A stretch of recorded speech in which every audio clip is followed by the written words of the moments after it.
आजकल इसी poultry farm बहुत सारे लोग बना रहे हैं और उससे अर्निंग भी बहुत अच्छा खासा हो रहा है। तो एक्चुअल में क्या हो रहा है ना कि लोन आपको लेना ही पड़ता है। आप अगर लोन नहीं लेते हो तो आप सब्सिडी का फ़ायदा नहीं उठा सकते, खास तक हमारे उड़ीसा में। तो अब लोन के टाइम में क्या होता है कि आपको एक लेआउट देना होता है, बैंक को एक लेआउट देना होता है और एक एस्टिमेट देना होता है। ठीक है, लेआउट और एस्टिमेट ये दोनों का भी अगर मैं आपको खर्चा बताऊँ ना तो आप अपने लोकल एरिया पे बात कर लेना, आपको चार्जेस पड़ेंगे करीबन 8 to 10,000 आपको पड़ जाएगा। खाली आपको लेआउट का वो 2 से 3 हज़ार रुपये चार्ज ले ही लेंगे, भले आपके पहचान के हों या ना हों। तो आज मैं आप लोगों के लिए वीडियो लेके आ गया हूँ जहाँ पे मैं आपको बताऊँगा कि एक पोल्ट्री फार्म का, एक इसी पोल्ट्री फार्म का लेआउट कैसे बनाया जाता है एक लोन पर्पस के लिए। लोन पर्पस के लिए मैं स्पेसिफिकली क्यों बोल रहा हूँ, क्योंकि इसका उतना कुछ काम नहीं रहता, ज़्यादा डिटेलिंग आपको इसमें देने का ज़रूरत नहीं है। आपको सिर्फ एक लेआउट देना है, उसमें सरपंच का साइन होना चाहिए या वहाँ के जो अथॉरिटीज़ हैं, जो अप्रूवल जो अथॉरिटीज़ हैं वहाँ उनका साइन होना चाहिए। और ख़ास तक मेजर जगह पे क्या होता है कि हम पोल्ट्री फार्म वही एरिया पे बनाते हैं जो अनडेवलप हो, एक रूरल एरिया पे बनाते हैं जो पंचायत के अंडर में आता हो। तो वहाँ पे आपको सरपंच का साइन लगेगा और एक सर्टिफाइड इंजीनियर का साइन लगेगा, एक वैल्यूअर का। अगर आप एक गवर्नमेंट रजिस्टर्ड वैल्यूअर जैसे मैं खुद हूँ, अगर वैसे लोगों का साइन वाला आप बैंक को देते हो तो बैंक को कोई असुविधा नहीं होता, वहाँ पे कोई प्रॉब्लम नहीं आता। आप एस्टिमेट भी दे सकते हो मेरा, पर उसका टाइम टेकिंग बहुत ज़्यादा हो जाता है, तो मैं एस्टिमेट आपको प्रोवाइड नहीं कर पाऊँगा। अगर आप एस्टिमेट कहीं बाहर से बना लोगे और प्लान मुझसे बना लोगे तो भी आपका आराम से 2-3 हज़ार रुपये तो बच ही जाएगा। और आपको मैं कोरियर कर दूंगा, हार्ड कॉपी 2 कॉपी करूंगा, इतना भी याद रखना। अभी एक ही लोगों से मेरा, एक आदमी से मेरा थोड़ा बहसबाजी हो गया था कि वो बोलता है 4 कॉपी दो, मुझे काम है, जबकि मैं खुद बैंक का काम करता हूँ, मुझे मालूम है 4 हार्ड कॉपी का ज़रूरत कभी नहीं पड़ता है। Max to max 2 hard copy का ज़रूरत पड़ेगा, वो भी एक आपको रखना है और एक बैंक को देना है। उससे ज़्यादा काम कहीं पे पड़ ही नहीं सकता। तो मैं आपको 2 कॉपी दे दूंगा, आप उसका जीरोक्स निकाल के आप रख सकते हो, बाकी दोनों कॉपी को आप ओरिजिनल वाला आप दे सकते हो। तो चलो आपको बताता हूँ।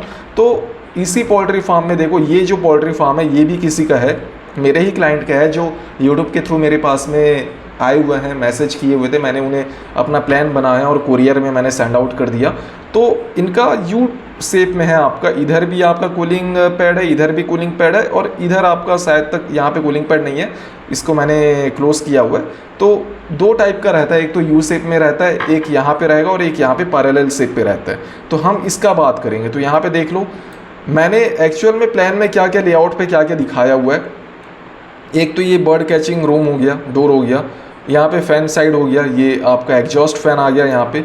ये बर्ड कैचिंग डोर आप 70 फीट के डिस्टेंस पे भी रख सकते हो या 50 फीट के डिस्टेंस पे भी रख सकते हो, ये आपके ऊपर है। ठीक है, तो यहाँ पे मैंने 50 फीट के डिस्टेंस पे रखा हुआ है और जो कॉलम का जो डिस्टेंस है वो 10 फीट के डिस्टेंस पे मैंने रखा हुआ है।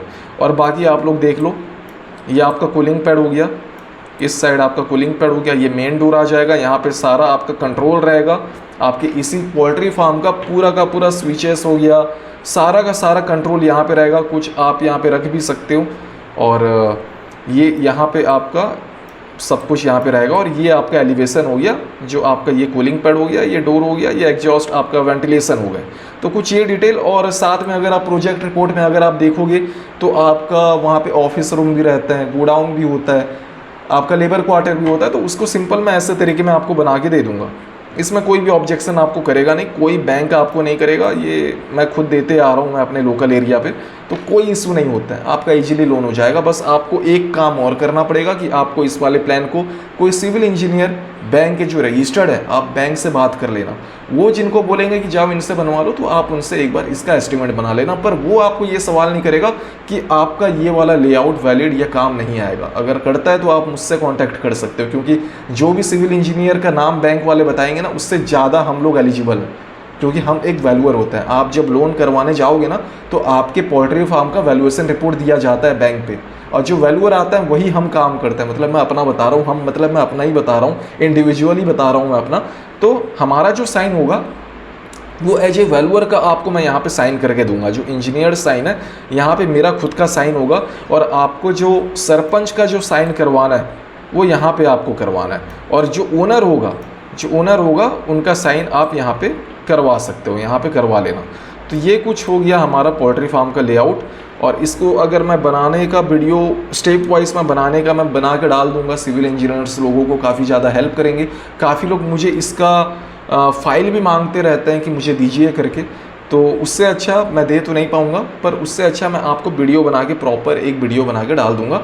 ये तो था आप लोगों के लिए, जो फार्मर्स हैं उनके लिए, जो लोन लेना चाहते हैं, जिनका थोड़ा बहुत पैसे बच जाए, उनके लिए ये वाला वीडियो मैं बना रहा हूँ कि अगर आप लोन लेना चाह रहे हो तो लेआउट का ज़रूरत पड़ेगा।